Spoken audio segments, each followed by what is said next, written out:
وہ اللہ کے لیے اٹھے گا. ہم جو بھی عبادت کریں گے اللہ کے لیے کریں گے, غریبوں کی مدد اللہ کے لیے کریں گے, مسکینوں کی مدد اللہ کے لیے کریں گے, اور محتاجوں کی مدد اللہ کے لیے کریں گے. وَشَابٌ نَشَأَ فِي عِبَادَةِ اللَّهِ. اور تیسرا وہ شخص ہوگا وَرَجُلٌ قَلْبُهُ مُعَلَّقٌ بِالْمَسَاجِدِ, کہ وہ شخص جس کا دل مساجد سے لٹکا رہتا ہے, معلق رہتا ہے. مطلب اس کا کیا ہے؟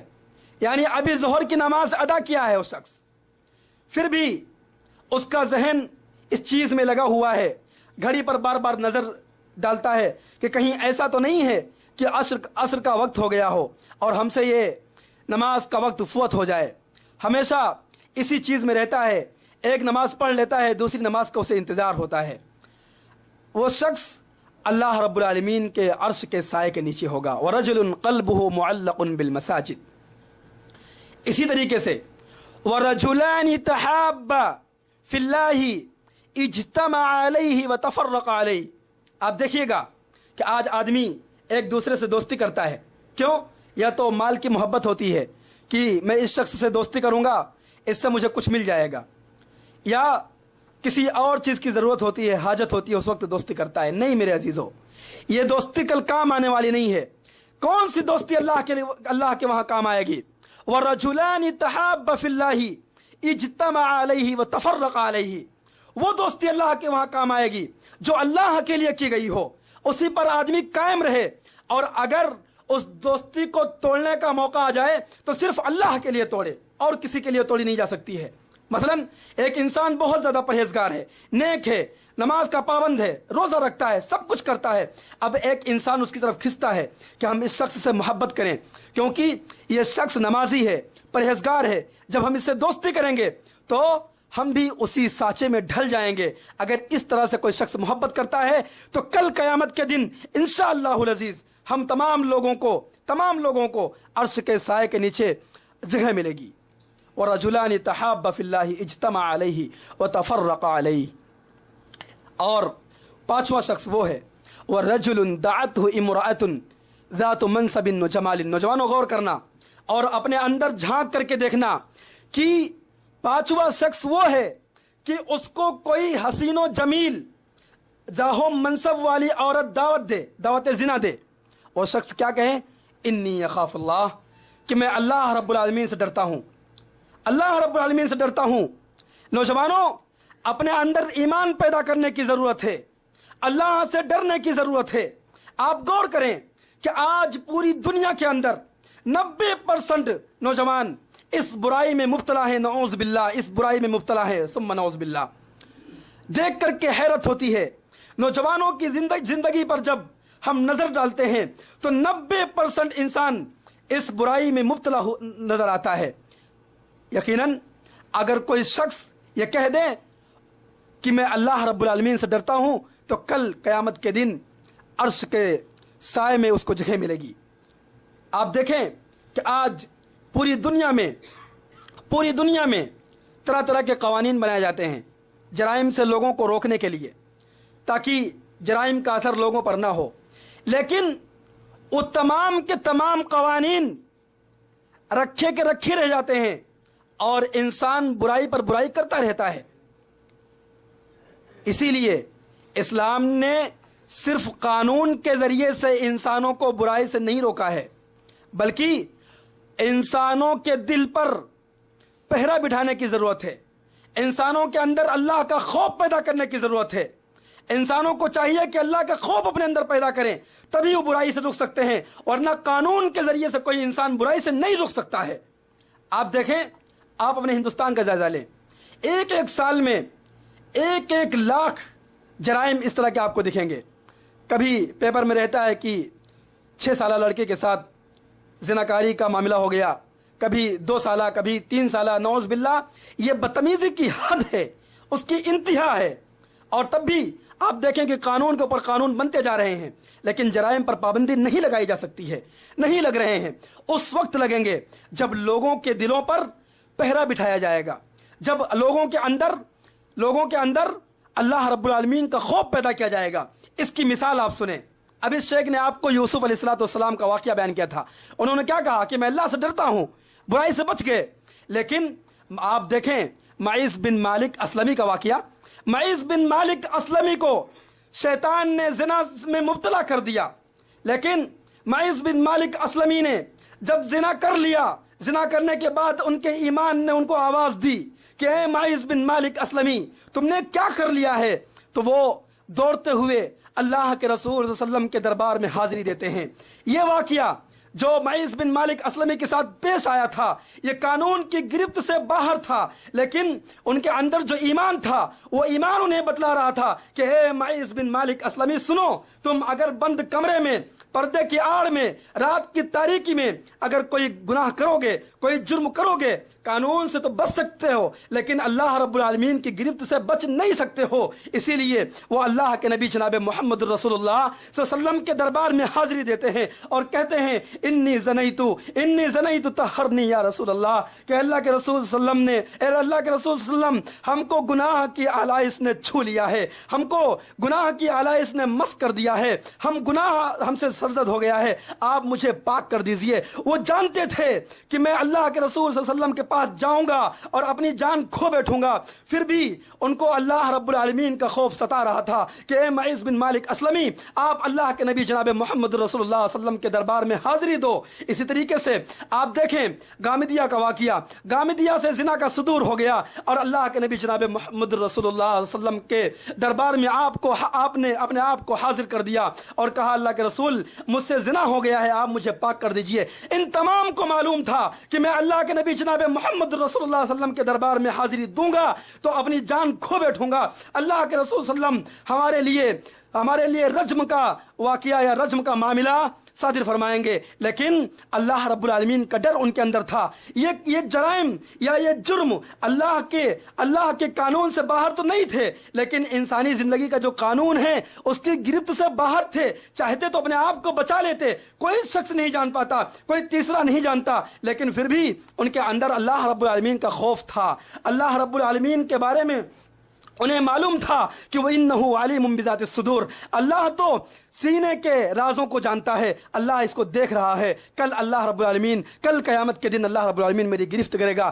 اس گرفت سے بہتر یہ ہے کہ اللہ کے نبی جناب محمد رسول اللہ صلی اللہ علیہ وسلم کے دربار میں حاضری دے دی جائے. اس لیے میرے عزیزو اگر تم اپنے اندر اللہ کا خوف پیدا کر لو تو آپ کے تمام اعمال صحیح ہو جائیں گے.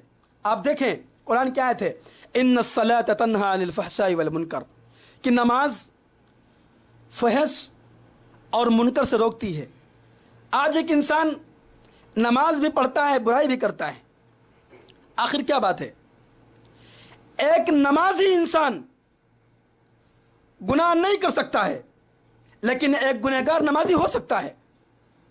اس لیے میرے عزیزو نماز پڑھی جائے خشوع اور خضوع سے پڑھی جائے، اللہ کے لیے پڑھی جائے، انسانوں کو دکھانے کے لیے نہ پڑھی جائے. اگر آپ اللہ کے لیے نماز پڑھیں گے، اللہ کا تقوی اختیار کریں گے، خشوع اور خضوع سے پڑھیں گے، یقین جانیے کہ آپ برائیوں سے باز رہیں گے، آپ منکرات سے باز رہیں گے. لیکن اگر آپ کی نماز میں خشوع اور خضوع نہیں ہوگا، آپ یقین مانیں کہ آپ برائیوں سے بچ نہیں سکتے ہیں. یہ قاعدہ آپ پر فٹ نہیں ہو سکتا ہے جب تک آپ کے اندر خشوع اور خضوع نہیں پیدا ہوگا. اور چھٹا شخص وہ ہے وَرَجُلٌ تَصَدَّقَ بِصَدَقَةٍ فَأَخْفَاهَا حَتَّى لَا تَعْلَمُ شِمَالُهُ مَا تُنْفِقُ يَمِينُهُ، کہ ایک شخص ایسا ہوتا ہے جو خفیہ طور پر صدقہ کرتا ہے، یہاں تک کہ دایاں ہاتھ خرچ کرتا ہے، بائیں کو بھی پتہ نہیں چلتا ہے کہ دائیں نے کیا خرچ کیا ہے. لیکن میرے عزیزو آپ اپنے اندر جھانک کر کے دیکھیں کیا یہ صفت اپنے اندر پائی جاتی ہے یا نہیں. آج انسان صدقہ کرتا ہے لوگوں کو دکھا کر کے تاکہ لوگ ہم کو فیاض کہیں، سخی کہیں بہت ہی مال و دولت والا ہے. ایسا نہیں ہونا چاہیے. وَرَجُلٌ تَصَدَّقَ بِصَدَقَةٍ فَأَخْفَاهَا حَتَّى لَا تَعْلَمُ شِمَالُهُ مَا تُنْفِقُ يَمِينُهُ، اگر جو شخص خفیہ طور پر صدقہ کرے گا، اللہ کے لیے صدقہ کرے گا، وہ شخص کل قیامت کے دن عرش کے سائے کے نیچے جگہ اس کو نصیب ہوگی. اور ساتواں شخص وہ ہے وَرَجُلٌ ذَكَرَ اللَّهَ خَالِيًا فَفَاضَتْ عَيْنَاهُ، کہ جب پوری دنیا نیند میں ہوتی ہے، پوری دنیا سو جاتی ہے، ایک انسان اٹھ کر کے خالی وقت میں خالی جگہ میں بیٹھتا ہے، اللہ کا ذکر کرتا ہے اور اپنے گناہوں کو یاد کر کے گناہوں کی معافی مانگتا ہے اور اللہ کی بارگاہ میں حاضری دے کر کے روتا ہے، ففاضت عیناہ، اس شخص کی آنکھیں بہہ پڑتی ہیں۔ اپنے گناہوں کو یاد کر کے وہ شخص روتا ہے، ایسا شخص بھی اللہ رب العالمین کے عرش کے سائے کے نیچے ہوگا۔ اس لیے میرے عزیزو، ان 7 چیزوں کو اپنے دماغ میں بٹھانے کی ضرورت ہے اور ان کو اپنے اندر ڈھالنے کی ضرورت ہے۔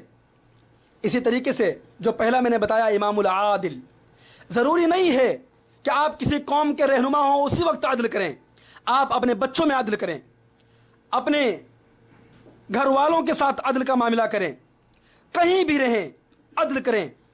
یہ جو حدیث کے اندر عدل کی بات کہی گئی ہے یہ ہر جگہ فٹ ہو سکتی ہے۔ اسی طریقے سے عبداللہ بن عمر رضی اللہ تعالیٰ عنہ کی روایت ہے، اس میں 5 چیزوں کا ذکر ہے، ان کو بھی اپنے ذہن میں رکھنے کی کوشش کریں۔ ان عبداللہ بن عمر رضی اللہ عنہ قال قال رسول اللہ صلی اللہ علیہ وسلم لرجل وهو يعظه اغتنم 5 قبل 5 حياتك قبل موتك وشبابك قبل حرمك وصحتك قبل شغلك وصحتك قبل سقمك وفراغك قبل شغلك وغناك قبل فقرك۔ یہ 5 چیزیں ہیں۔ اس حدیث کو امام حاکم نے اپنی کتاب کے اندر نقل کیا ہے، مستدرک حاکم کے اندر، اور اس حدیث کو نقل کرنے کے بعد کہا ہے کہ یہ حدیث صحیح ہے، اور امام ذہبی نے اس کی موافقت کی ہے، علامہ البانی نے بھی اس حدیث کو صحیح کہا ہے۔ عبداللہ بن عمر رضی اللہ تعالیٰ عنہ کہتے ہیں کہ اللہ کے رسول صلی اللہ علیہ وسلم نے ایک آدمی کو نصیحت کرتے ہوئے ارشاد فرمایا کہ 5 چیزوں سے پہلے غنیمت جانو۔ نمبر 1، حیاتک قبل موتک، اپنی زندگی کو اپنی موت سے پہلے غنیمت جانو۔ اللہ نے جو تم کو یہ زندگی دی ہے، اپنی موت سے پہلے اس کو غنیمت جانو۔ اس زندگی میں اللہ کو راضی کرنے کے لیے، اس کو خوش کرنے کے لیے اللہ کی عبادت کرو، اللہ سے دعائیں کرو، اپنے گناہوں کی معافی مانگو، ورنہ یہ مواقع بار بار آپ کو نہیں ملیں گے۔ حیاتک قبل موتک وصحتک قبل سقمک، اور دوسری چیز جو یہ تم کو اللہ رب العالمین نے نصیحت دی ہے، اس کو اپنی بیماری سے پہلے غنیمت جانو۔ کیوں؟ کیونکہ جب ایک انسان بیمار ہو جاتا ہے اور اس کو ایسی بیماری لگ جاتی ہے کہ وہ انسان مسجد تک تشریف نہیں لے جایا کرتا ہے، نہیں لے جا پاتا ہے، مسجد تک نہیں جا پاتا ہے، اور دوسرے خیر کے کام میں حصہ نہیں لے پاتا ہے، کیونکہ بعض انسانوں کو تو ایسی سی بیماریاں لگ جاتی ہیں جس سے اللہ کی پناہ بہت دنوں تک وہ بیماری چلتی رہتی ہے، نہ تو قاعدے سے نماز ادا کر سکتے ہیں، نہ تو روزہ رکھ سکتے ہیں، نہ تو دوسرے خیر کے کام میں حصہ لے سکتے ہیں۔ اس لیے اللہ رب العالمین نے جو تم کو یہ صحت دی ہے، اس صحت کو اپنی بیماری سے پہلے غنیمت جانو، اور جتنا ہو سکے اللہ رب العالمین کی عبادت کرو، خیر کے کام میں حصہ لو۔ اور تیسری چیز اللہ کے رسول صلی اللہ علیہ وسلم نے ارشاد فرمایا، وَشَبَابَكَ قَبْلَ حَرْمِكَ، کہ اللہ نے جو تم کو یہ نوجوانی دی ہے، جو جوانی دی ہے، اس کو بڑھاپے سے پہلے غنیمت جانو۔ آپ روڈ پہ نکلتے ہوں گے، بہت سارے لاچار، مجبور، مسکین، فقیر، محتاج آپ کو ملتے ہوں گے، عمر دراز، تو آپ جو عمر دراز ہیں ان کا ہاتھ پکڑ کر کے ان کا روڈ پار کرا دیجئے، جو فقیر ہیں ان کی مدد کر دیجئے، مسکین ہیں ان کی مدد کر دیجئے۔ کوئی شخص بوجھ لے کر کے جا رہا ہو، وہ شخص بوجھ سے پریشان ہو، اللہ نے آپ کو توانائی دی ہے، طاقت دی ہے، قوت دی ہے، آپ اس کے بوجھ کو اس کے گھر تک پہنچا دیں، اللہ رب العالمین کو وہاں انشاءاللہ العزیز اجر و ثواب کے مستحق ہوں گے۔ اللہ رب العالمین آپ کے اجر کو ضائع نہیں کرے گا، اللہ رب العالمین اس ثواب کو ضائع نہیں کرے گا۔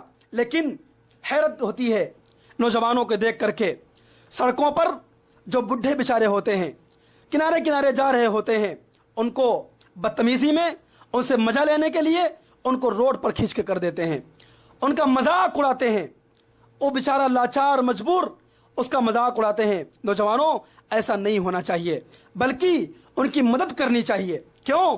کیونکہ اگر آپ کسی پر ظلم کریں گے، وہ مظلوم ہوگا، آپ اس کی بددعا سے بچ نہیں سکتے ہیں، آپ اس کی بددعا سے بچ نہیں سکتے ہیں۔ یا آپ کسی کو ایسا کرتے دیکھیں، آپ اس کو منع کریں، اگر منع نہیں کریں گے تو آپ یقین جانیے کہ آپ اللہ کے وہاں گنہگار ہوں گے۔ آپ اس کو منع کریے اور جو شخص مظلوم ہو اس کی مدد کرنے کی کوشش کریے۔ کیوں؟ کیونکہ اللہ کے رسول صلی اللہ علیہ وسلم نے ارشاد فرمایا مظلوم کے سلسلے میں، اتقی دعوت المظلوم، کہ مظلوم کی بددعا سے بچو، لیس بینہا وبین اللہ حجاب، کہ مظلوم کی بددعا اور اللہ رب العالمین کے درمیان کوئی پردہ نہیں ہوتا ہے، کوئی حجاب نہیں ہوا کرتا ہے، اللہ رب العالمین اس کو ڈائریکٹ قبول فرماتا ہے۔ اس لیے میرے عزیزو، اس طرح کی چیزوں سے بچو جس میں آپ کا نقصان ہو، جس میں آپ گناہ کے مستحق بنیں، بلکہ ایسے ایسے کاموں میں آپ حصہ لیں جس میں آپ اللہ رب العالمین کے وہاں اجر و ثواب کے مستحق ہوں۔ اور چوتھی چیز، اللہ کے رسول صلی اللہ علیہ وسلم نے ارشاد فرمایا کہ وغنا کا قبل فقرک، کہ اللہ رب العالمین نے آپ کو بھی مالداری دی ہے، اللہ رب العالمین نے آپ کو مال و دولت سے نوازا ہے، تو اس دولت کو اپنی فقیری سے پہلے غنیمت جانو۔ کیوں؟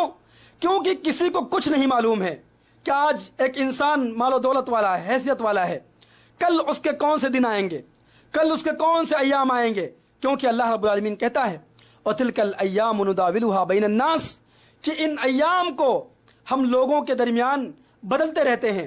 آج کوئی شخص فقیر ہے، کر امیر ہو جاتا ہے، ایک شخص امیر ہوتا ہے وہ فقیر ہو جاتا ہے، ایک غریب شخص امیر ہو جاتا ہے۔ اس لیے اللہ رب العالمین نے بھی دولت دی ہے، اس دولت کو اللہ کے راستے میں خرچ کرنے کی ضرورت ہے، اس دولت کو اللہ رب العالمین کے لیے خرچ کرنے کی ضرورت ہے، یتیموں، مسکینوں، غریبوں، محتاجوں، ان کی مدد کرنے کی ضرورت ہے۔ کیوں؟ کیونکہ کسی کو کچھ نہیں معلوم ہے کہ انسان کا کون سا عمل اللہ رب العالمین کو پسند آ جائے، اور اللہ رب العالمین اس عمل کے ذریعے ایک انسان کو جنت نصیب ہو جائے، اس کو جنت دے دے، کسی کو کچھ نہیں معلوم ہے۔ اس لیے میرے عزیزو، زیادہ سے زیادہ خیر کے کام میں بڑھ چڑھ کر حصہ لینے کی کوشش کرو۔ اسی طریقے سے عبداللہ بن مسعود رضی اللہ تعالی عنہ کی روایت، جو بہت ہی مشہور روایت ہے، اس کو امام ترمذی نے اپنی کتاب کے اندر نقل کیا ہے، جس کے راوی عبداللہ بن مسعود رضی اللہ تعالی عنہ ہیں۔ وہ کہتے ہیں ان عبداللہ بن مسعود رضی اللہ تعالی عنہ قال رسول اللہ صلی اللہ علیہ وسلم لا تزول قدم ابن آدم یوم القیامت من عند ربی حتی یسأل عن خمس۔ عبداللہ بن مسعود رضی اللہ تعالی عنہ کہتے ہیں کہ اللہ کے رسول صلی اللہ علیہ وسلم نے ارشاد فرمایا کہ قیامت کے دن اللہ رب العالمین کے پاس سے کسی بھی انسان کے پیر حرکت نہیں کر سکیں گے یہاں تک کہ 5 سوالات کے جواب وہ شخص دے دے۔ 5 چیزیں کیا ہیں؟ ان عمرہ فیما افنا، اللہ رب العالمین انسان سے سوال کرے گا کہ میں نے تجھ کو عمر دی تھی، اس عمر کو تجھ نے کہاں گنوایا ہے، اس عمر کو تم نے کہاں خرچ کیا ہے۔ اگر ایک انسان اللہ کے لیے، اللہ کی عبادت کے لیے، اللہ کو خوش کرنے کے لیے، اللہ کو راضی کرنے کے لیے اپنی عمر کو گنوایا ہوگا، تب تو وہ اللہ رب العالمین کے اس سوال کا جواب دے سکے گا۔ لیکن اگر کوئی انسان اپنی عمر کو عیاشی، مکاری، فحشکاری، حرام خوری، اس طرح کی چیزوں میں گنوایا ہوگا تو یقیناً وہ اللہ کو جواب نہیں دے سکے گا۔ اسی طریقے سے جو دوسرا سوال ہوگا وَعَنْ شَبَابِهِ فِيمَا أَبْلَاهُ، میں نے تجھ کو جوانی دی تھی۔ نوجوانوں غور کرو، بار بار حدیث میں نوجوانی کے تعلق سے آتا ہے۔ کیوں؟ کیونکہ یہ جوانی کا مرحلہ ایسا ہوتا ہے جس کے بارے میں کسی شاعر نے کہا ہے کہ کوئی آج تک نہ سمجھا کہ یہ شباب ہے تو کیا ہے، کوئی آج تک نہ سمجھا یہ شباب ہے تو کیا ہے، یہی دور جاگنے کا، یہی نیند کا زمانہ۔ شاعر اس میں کہنا چاہتا ہے کہ جوانی کا عالم ایسا ہوتا ہے کہ اگر نوجوان کسی کام کے لیے مستعد اور تیار ہو جائیں، ایسا نہیں ہو سکتا ہے کہ وہ کام نہ ہو، چاہے اچھے کام کے لیے ہوں اور چاہے برے کام کے لیے ہوں۔ آپ اگر تاریخ کا مطالعہ کریں تو اس میں دیکھیں کہ نوجوانوں نے بہت بڑے بڑے کارنامے انجام دیے ہیں، بہت بڑے بڑے کارنامے انجام دیے ہیں۔ یہ نوجوانوں کی جو قوم ہوتی ہے، یہ قوموں کے لیے مشعل راہ بنتے ہیں۔ یہ جو دور ہوتا ہے یہ بے باکی، جرات اور بہادری کا دور ہوتا ہے۔ اس میں انسان جو کچھ کر لیتا ہے وہ اور دور میں نہیں کر پاتا ہے۔ اس لیے اللہ کے رسول صلی اللہ علیہ وسلم نے کہا وعن شبابہ فیما ابلاہ، نوجوانی کے بارے میں پوچھا جائے گا کہ میں نے تجھ کو جوانی دی تھی، تو نے اس کو کہاں خرچ کیا ہے۔ اور جو تیسرا سوال ہوگا وعن مالہ من این اکتسبہ وفیما انفقہ، اس میں تیسرا اور چوتھا سوال ہے کہ تم نے مال کو کہاں سے کمایا تھا، آیا حلال طریقے سے کمایا تھا یا حرام طریقے سے کمایا تھا۔ آپ جان لیں کہ حلال طریقے سے کمایا ہوا 1 روپیہ اچھا ہے حرام کمائے ہوئے 1 لاکھ سے، جبکہ 1 لاکھ کیا اربوں خربوں روپیہ ہو لیکن وہ حرام طریقے سے کمایا گیا ہو، واللہ العظیم جو شخص حرام طریقے سے کما کر کے کھاتا ہو ایسے شخص کی نہ تو نماز ہوگی نہ تو اس کی کوئی بھی عبادت اللہ کے وہاں قابل قبول نہیں ہے۔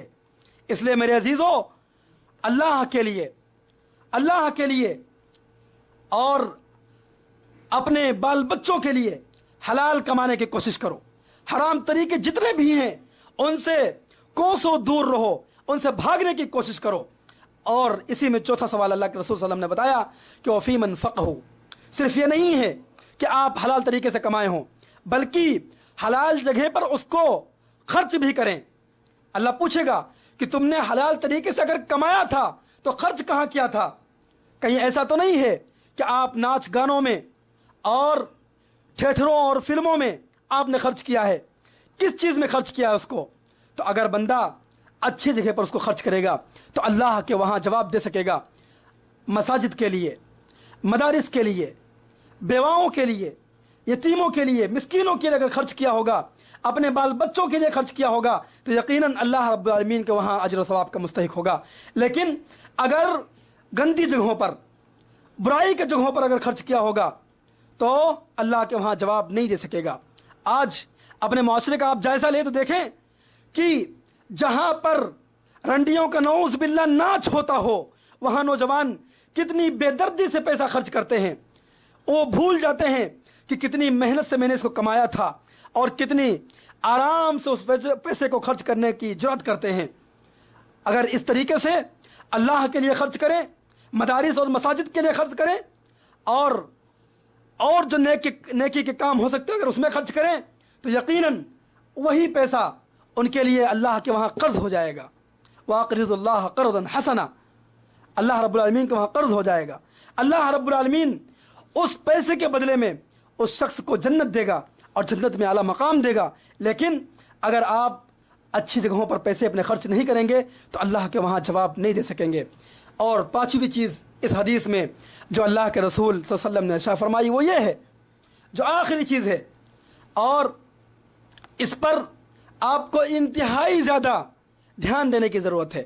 اللہ پوچھے گا وَمَاذَا عَمِلَ فِيمَا عَلِمَ، تم نے جو سیکھا ہے، تم نے جو کتابوں میں پڑھا تھا، لوگوں سے سنا تھا، خطبات اور دعات جو آپ کو بتاتے تھے، آپ اپنا وقت نکال کر کے مجلسوں میں بیٹھتے تھے، سیکھتے تھے، جتنا سیکھا ہے کتنا اس میں سے عمل کیا ہے، اللہ سوال کرے گا۔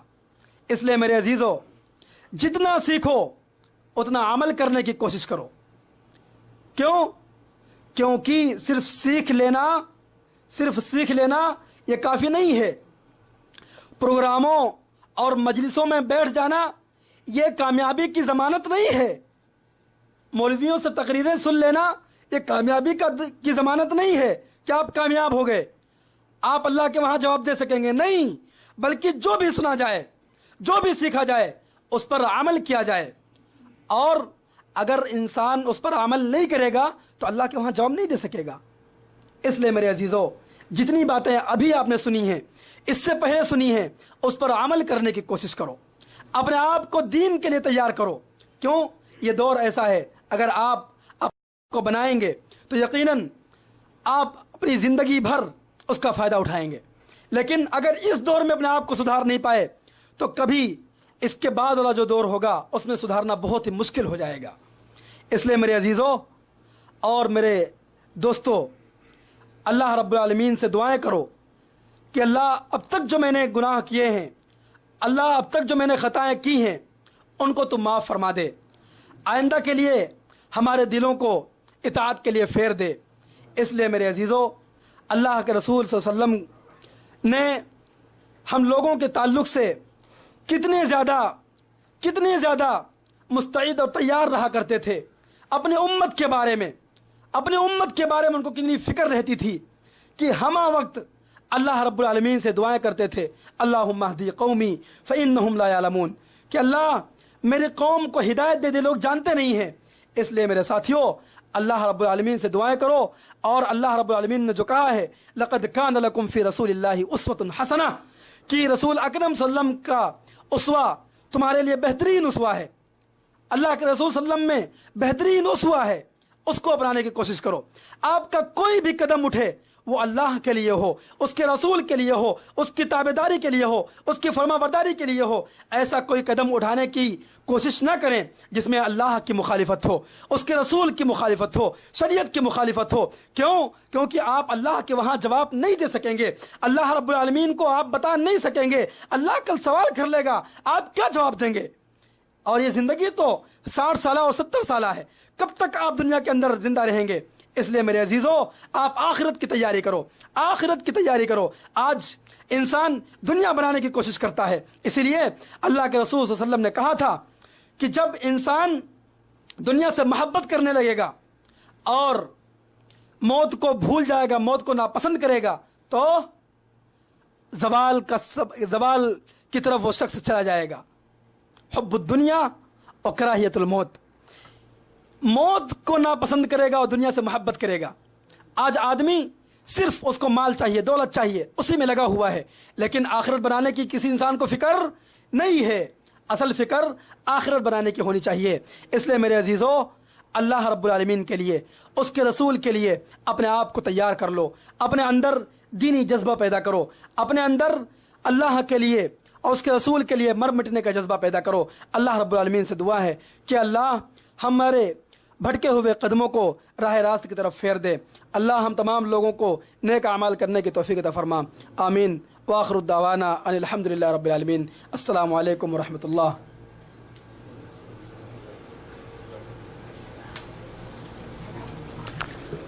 جزاک اللہ خیر. بھائی تشریف رکھیں. ابھی آپ شیخ سیف الرحمان صاحب سے جو کچھ نصیحتیں سن رہے تھے، جس میں جو آخر چوتھی والی بات تھی، تیسری چوتھی، مال کہاں سے کمایا، کہاں خرچ کیا. تو شیخ نے بہت سی وجہیں کی. آج لوگ جو ہے مال جو خرچ کرتے ہیں عبادت سمجھ کے خرچہ کرتے ہیں کہ میرا یہ پیسہ اچھی جگہ لگ رہا ہے. 12 فات کی سبیلیں لگی، اس میں لو دے دو. 12 فات کے جھنڈوں میں دے دو. مزاروں کا عرس ہونا، اس میں دے دو. حالانکہ یہاں تو یہ بات سمجھ کے خرچہ کرتا ہے نا. یہاں سمجھتا ہے زنا ہو رہا ہوگا، یہاں برائیاں ہوئیں گی. تو اس مال کا کیا جواب دیں گے آپ؟ کیا جواب ہوگا آپ کے پاس کہ اللہ کے دین کو ڈھانے میں نے مدد کی ان پیسوں سے؟ کہاں خرچ کیا؟ بیٹیوں کی شادی میں 10-10 20-20 لاکھ کی شادیاں کرتے ہو، اس کا کیا جواب دو گے ہم؟